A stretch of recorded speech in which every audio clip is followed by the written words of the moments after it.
me and my 15-year-old daughter have been like hair oiling and doing masks and all that kind of stuff. And I was sent this collagen shea butter protein cream to try out, and we are obsessed. This is for dry, damaged hair.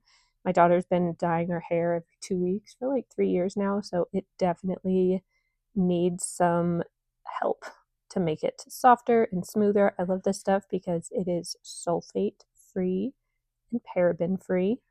This stuff smells really good too. Here is what the cream looks like. It is nice and thick.